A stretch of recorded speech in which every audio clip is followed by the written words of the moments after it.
Chapitre 20. Impatience. Je me réveillai en pleine confusion, l'esprit embrumé et encore perdu entre rêve et cauchemar. Il me fallut plus longtemps que d'ordinaire pour me souvenir de l'endroit où je me trouvais. La chambre était trop insipide pour appartenir à une maison particulière, un hôtel. Les lampes de chevet, vissées sur les tables de nuit, n'auraient trompé personne. Non plus que les tentures coupées dans le même tissu que le couvre-lit ou les banales aquarelles accrochées au mur. Je tentais de me rappeler comment j'étais parvenue ici, en vain d'abord. Il y avait eu la longue voiture noire, aux vitres plus sombres que celles d'une limousine, son moteur presque silencieux, tandis que nous foncions sur la nationale, à plus de 2 fois la vitesse autorisée. Il y avait Alice aussi, assise à côté de moi sur la banquette arrière de cuir noir. Par hasard, au cours de la nuit, ma tête avait fini appuyée contre son cou de granit. Ma proximité n'avait pas semblé la perturber, le moins du monde. Et sa peau dure et fraîche m'avait étrangement réconfortée. Sa chemise en coton était froide, trempée par mes larmes intarissables. Le sommeil m'avait fui, bien qu'irrité, mes yeux rouges et bouffis avaient refusé de se fermer, y compris quand la nuit s'était achevée pour laisser place à l'aurore, quelque part au-dessus d'un sommet peu élevé de la Californie. La lumière grise qui s'étalait dans un ciel sans nuages m'avait blessé, et pourtant je n'avais pas réussi à clore les paupières, car alors des images réalistes et intolérables défilaient. Le chagrin de Charlie, le grondement brutal d'Edouard et ses dents acérées, le regard furieux de Rosalie, les pupilles inquisitrices du traqueur, la mort dans les iris d'Edouard après qu'il m'avait embrassé la veille. Incapable de les supporter, j'avais lutté contre l'épuisement, tandis que l'astre du jour grimpait peu à peu à son zénith. Je ne dormais toujours pas quand, passé un col, la boule de feu maintenant derrière nous avait illuminé les toits de tuiles de la vallée du soleil.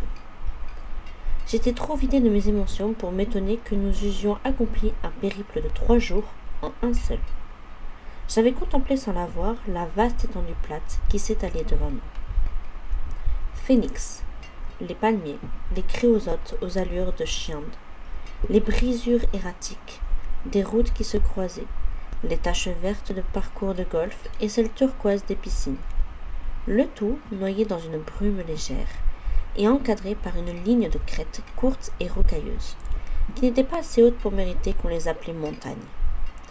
Le long de la 4 voies, les palmiers étendaient leurs ombres penchées nettes, et mieux définies que dans mon souvenir. Plus pâle aussi. Rien ne pouvait s'y dissimuler. La route, ouverte et claire, paraissait plutôt inoffensive. Pourtant, je n'éprouvais aucun soulagement, aucun plaisir à rentrer à la maison. « Dans quelle direction se trouve l'aéroport, Bella ?» m'avait demandé Jasper. J'avais tressailli bien que sa voix douce ne fût en rien menaçante. C'était le premier son, le ronronnement du moteur excepté, qui venait troubler cette interminable nuit de silence. « Reste sur la I-10, avais-je répondu automatiquement. Elle passe juste devant. Mon cerveau avait peu à peu réussi à transpercer l'engourdissement dû au manque de sommeil. On prend l'avion manquai-je enquise auprès d'Alice. Non, mais mieux vaut ne pas être trop loin au cas où. Nous avions emprunté le rond-point menant à Sky Harbor International. Pas jusqu'au bout. J'imagine que c'est à cet instant que j'avais sombré. Quoique maintenant que j'avais évacué mes souvenirs, il me semblait garder la vague impression d'être sorti de la voiture. Le soleil se couchait à l'horizon. Mon bras passait par-dessus l'épaule d'Alice, le sien saignant ma taille et me traînant titubante dans la pénombre chaude et sèche. De la chambre, j'avais tout oublié. Je jetai un coup d'œil sur le réveil de la table de nuit. 3 heures indiquaient les chiffres digitaux rouges. Du matin ou de l'après-midi? Aucun ray de lumière ne filtrait à travers les rideaux. Mais la pièce était éclairée par des lampes de chevet. Je me levai avec raideur et chancelai jusqu'à la fenêtre dont je tirai les tentures. Dehors, c'était la nuit. 3 heures du matin donc. Ma chambre donnait sur une portion déserte de la route et sur le nouveau parking longue durée de l'aéroport. Savoir où et quand nous étions était vaguement réconforté. Je découvris que je portais encore les vêtements d'Esmé, qui ne m'allaient pas franchement. Examinant la pièce, j'eus le plaisir de découvrir mon havre-sac, posé sur une commode basse. J'étais sur le point de me sortir des habits propres quand un léger coup à la porte me fit sursauter. « Je peux entrer » lança Alice. « Naturellement, » répondis-je après avoir repris mon souffle. Elle entra et m'observa longuement. « J'ai l'impression que tu mériterais de dormir quelques heures de plus, » décreta-t-elle. Je secouai la tête. Se dirigeant sans bruit vers les rideaux, elle les referma avant de se tourner vers moi. « Nous allons devoir rester enfermés, dit-elle. « Pas de problème. » Ma voix était rauque, cassée. « Tu as soif ?»« Ça va. Et vous ?»« Rien d'intenable, » me rassura-t-elle en souriant. « Je t'ai commandé de la nourriture. Elle t'attend dans le salon. Édouard a pris la peine de me rappeler que tu avais besoin de manger plus souvent que nous. »« Il a appelé ?» m'écriai-je soudain bien plus alerte. « Non, c'était avant de partir. » Je sentis que mes traits s'affaissaient. Prenant ma main d'un geste précautionneux, elle m'entraîna dans la deuxième pièce de la suite. La télévision fonctionnait, le son au minimum. Jasper était assis, immobile, sur le bureau situé dans un coin du salon. Il regardait les informations sans montrer une once d'intérêt. Je m'installai par terre, au pied du divan, près de la table basse, sur laquelle était posé un plateau et un trépied de grappillé, indifférente à ce que j'avalais. Alice se percha sur le bras du canapé et, comme Jasper, contempla l'écran avec un visage vide. Je mangeais sans me presser, jetant parfois un coup d'œil à mes compagnons. Il me parut peu à peu qu'ils étaient trop figés. Ils ne se détournaient jamais du poste, y compris pendant les publicités. L'appétit soudain coupé, je repoussai le plateau. Alice baissa la tête vers moi. « Qu'y a-t-il » lui demandai-je. « Rien du tout. » Elle affichait une mine si sincère que je ne la crus pas. « Que faisons-nous maintenant ?»« Nous attendons le coup de fil de Charlie, de Caroline. » N'aurait-il pas dû déjà appeler? Je me rendis compte que j'avais marqué un point. Les yeux d'Alice papillonnèrent vers le mobile posé sur son sac avant de revenir à moi. « Qu'est-ce que ça signifie » m'inquiétai-je aussitôt, des vibratos dans la gorge. « Pourquoi n'a-t-il pas encore téléphoné ?»« Parce qu'il n'y a rien de nouveau à nous apprendre. » Ses intonations étaient trop lisses. L'air fut soudain plus difficile à respirer. Tout à coup, Jasper rejoignit Alice, se rapprochant de moi comme jamais encore. « Bella, me dit-il avec une douceur suspecte, tu n'as rien à craindre. Tu es en parfaite sécurité ici. »« Je sais. Alors de quoi as-tu peur ?» Je notai que s'il était capable de deviner mes émotions, il en ignorait les raisons. « Tu as entendu Laurent ?» chuchotai-je. « James est un tueur. Si jamais il se produisait quelque chose, s'ils étaient séparés, s'il leur arrivait quoi que ce soit, Carlyle, Emmett, Edward... » Je déglutis. « Si cette sauvage blessait Esmé... » Je déraillais dans les aigus au bord de l'hystérie. « Comment pourrais-je vivre alors que je suis responsable? Aucun de vous ne devrait risquer sa vie pour moi. »« Bella, stop !» m'interrompit-il. « Tu t'angoisses inutilement. Aucun de nous n'est en danger, crois-moi, sur ce plan-là au moins. Tu es déjà assez tendu, n'en rajoute pas avec des 20 soucis. Écoute, notre famille est forte. Nous n'avons qu'une crainte, celle de te perdre. » Pourquoi faudrait-il que vous... Cette fois, ce fut Alice qui me coupa la parole. Elle effleura ma joue de ses doigts glacés. Édouard est resté seul pendant presque un siècle. Maintenant, il t'a. Tu n'es pas consciente des changements que tu as provoqués en lui. Nous, si. Penses-tu que l'un de nous tiendrait à croiser ses yeux pendant les 100 prochaines années s'il venait à te perdre? Quelque peu réconforté, je sentis la culpabilité se dissiper peu à peu. J'avais néanmoins conscience qu'il valait mieux me méfier de mes émotions quand Jasper était dans les parages. Ce fut une journée très très longue. Nous la passâmes dans le salon. Alice avertit la réception pour leur demander d'annuler le service en chambre. Les fenêtres restèrent closes, la télé allumée, bien qu'aucun de nous la regardât. De la nourriture m'était livrée à intervalles réguliers. Le portable à argent posé sur le sac d'Alice paraissait grossir d'heure en heure. Mes anges gardiens avaient l'air de supporter le suspense mieux que moi. Tandis que je m'agitais et tournais en rond, cédant à la patience, eux se figeaient de plus en plus. Tels deux statues dont les yeux auraient été imperceptiblement suivis chacun de mes mouvements. Je m'occupais en mémorisant la pièce, les rayures des canapés, alternant le beige, le pêche, le crème, l'orterne, puis de nouveau le beige.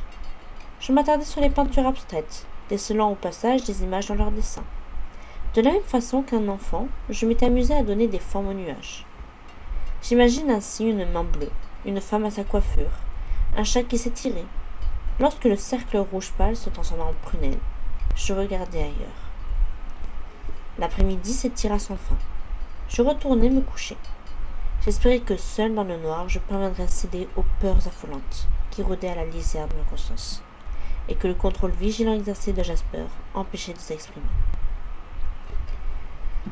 Malheureusement, Alice m'emboîta le pas avec des contractions, comme si, par quelques heureuses coïncidences, elle en avait elle aussi eu assez du salon. Je commençai à m'interroger sur les instructions qu'Edouard avait bien pu lui donner. Je m'allongeai en travers du lit. Elle s'y assit en tailleur près de moi. Au début, je l'ignorais, prise d'un coup de barre. Mais au bout de quelques minutes, la panique qui, en présence de Jasper, s'était tenue tranquille, ressurgit. J'abandonnai l'idée de dormir et me roulai en boule, bras autour de mes jambes. Alice ? Oui ? Que penses-tu qu'il fasse en ce moment ? Curly voulait entraîner le tracker le plus au nord possible, attendre qu'il se rapproche, puis faire demi-tour, et lui tendre une embuscade.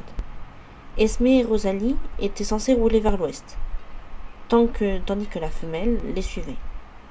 Si elles abandonnaient, elles devaient retourner à Forks et garder un œil sur ton père. S'il ne téléphone pas, c'est que ça se passe bien, j'imagine.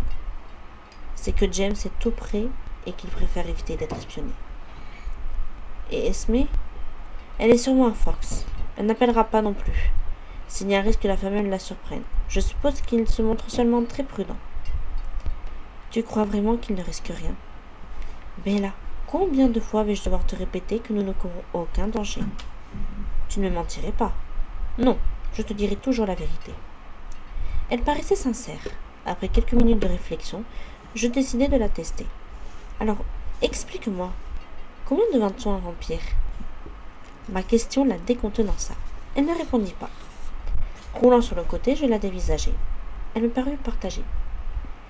Edouard m'a interdit de te le révéler. Visiblement, elle n'était pas d'accord. Ce n'est pas juste, il me semble que j'ai le droit de savoir. En effet. Je continue de la fixer têtue. Il va être vraiment furieux, soupira-t-elle. Ça ne le regarde pas, c'est entre toi et moi, Alice. Et je te demande comme à une amie. Car c'est ce que nous étions désormais, en quelque sorte.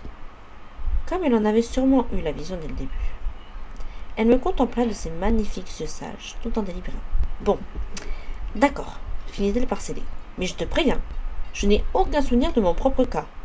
Je ne l'ai jamais fait ni vu faire, donc n'oublie pas que c'est de la pure théorie. J'attendis. En tant que prédateur, reprit-elle, nous possédons quantité d'armes dans notre arsenal physique. Beaucoup, beaucoup plus que nécessaire. La force, la vitesse, les sens aiguisés, sans parler de ceux qui, comme Edouard, Jasper et moi, sont dotés de talents supplémentaires. Comme des plantes carnivores, nous sommes également très attirants pour nos victimes. Je me rappelais en effet la façon dont Edouard me l'avait prouvé dans la clairière. Nous avons aussi une arme totalement superflue, poursuivit-elle, avec un sourire menaçant qui dévoila ses dents luisantes. Nous sommes venimeux. Le venin ne tue pas. Il sert juste à paralyser en se répandant lentement à travers le système sanguin. Une fois mordu, notre poids souffre tellement qu'elle est incapable de s'enfuir. Ce dont nous n'avons pas besoin puisque, lorsque nous sommes aussi près d'elle, elle ne peut nous échapper. Certes, il y a des exceptions. Curly, par exemple, qui a réussi à se traîner dans sa cachette.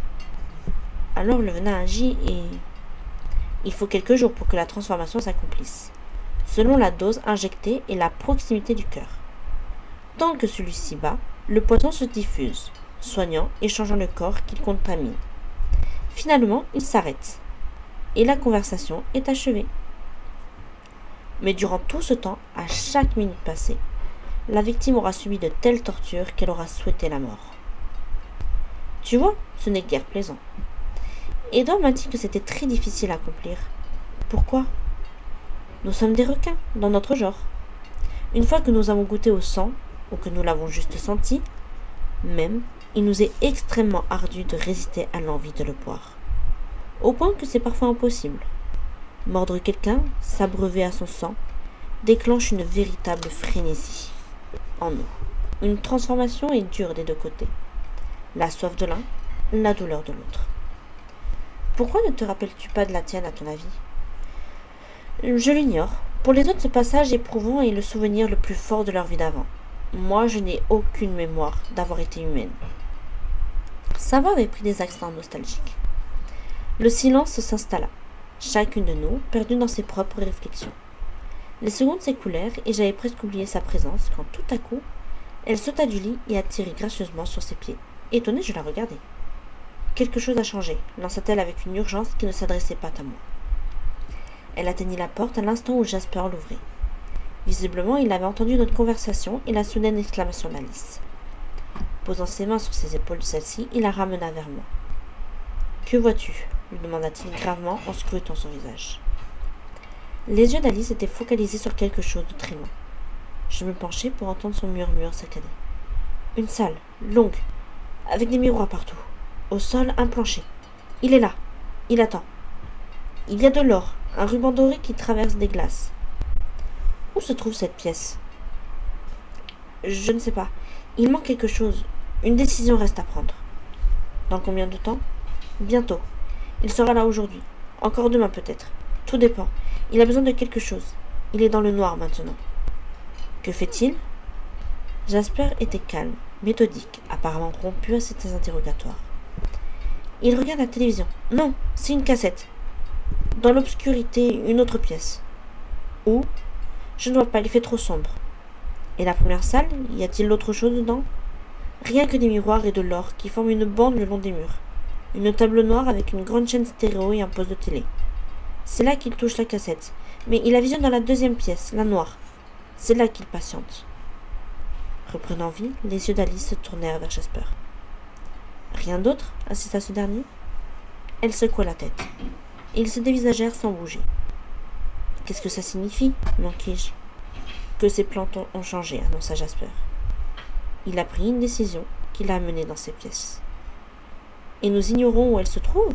Oui.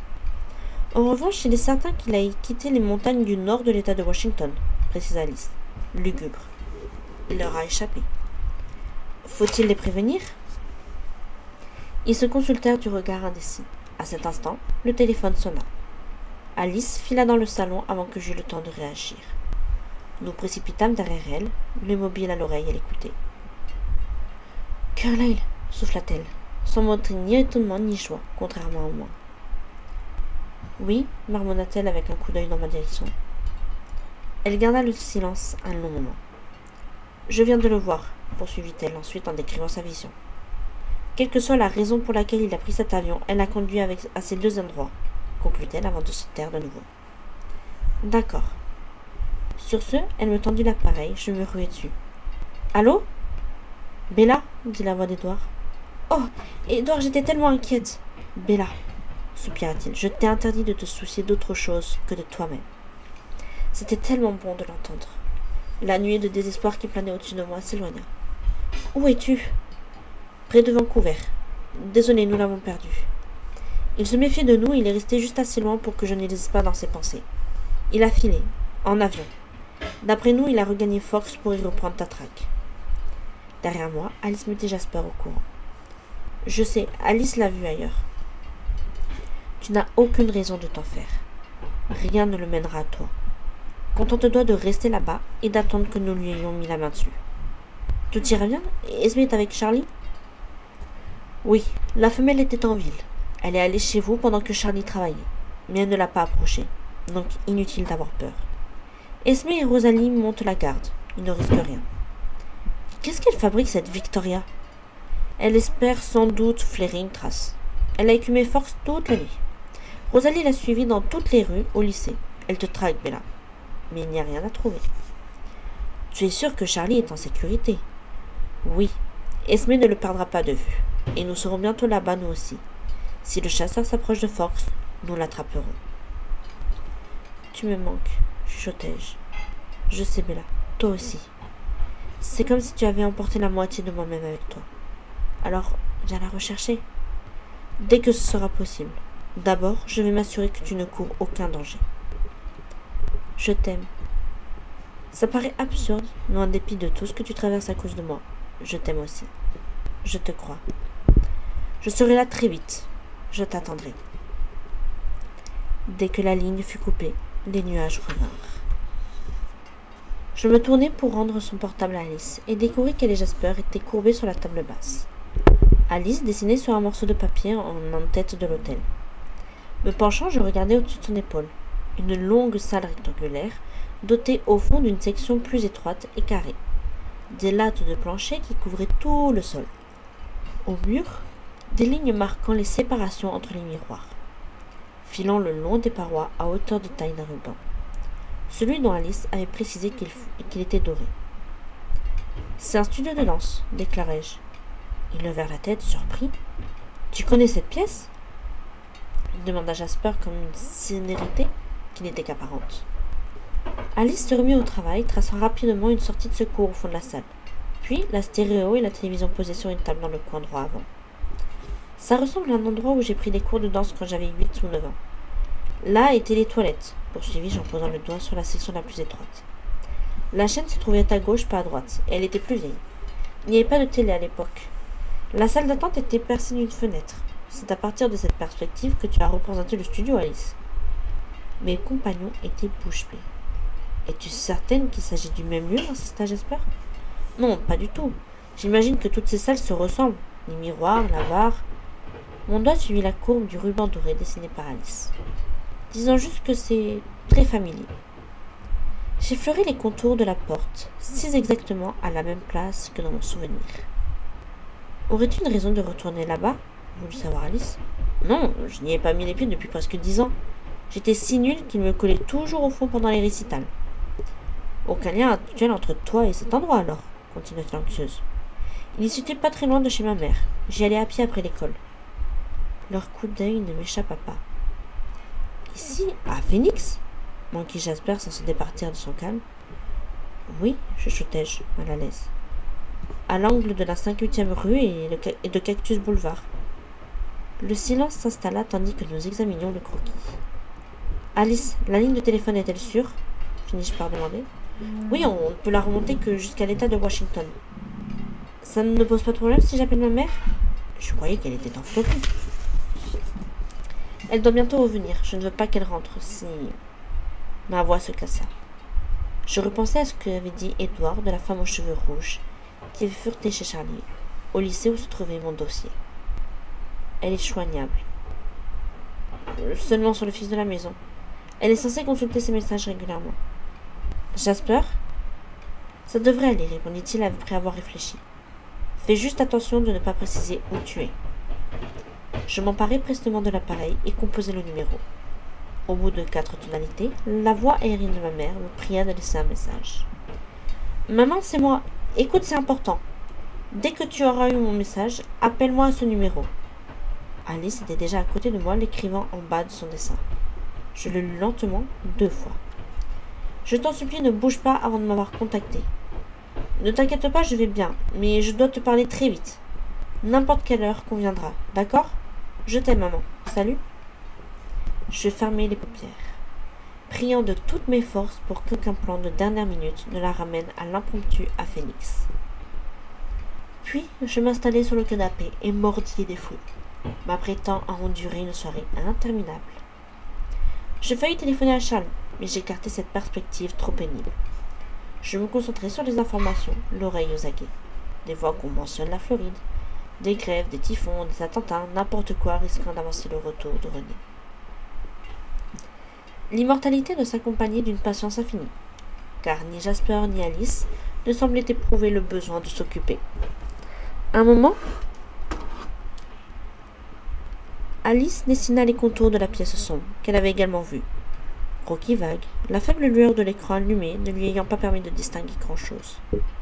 Cela accompli, elle se contenta de rester assise, le regard rivé sur les murs blancs, aussi dénués d'expression que Jasper, pas comme moi, qui marchait de long en large, soulevait les rideaux, fonçait dans l'autre pièce pour hurler mon angoisse. Je finis par m'endormir sur le divan. Les mains froides d'Alice me réveillèrent brièvement quand elle me porta au lit. Mais j'avais sombré à nouveau avant que ma tête eût touché l'oreiller.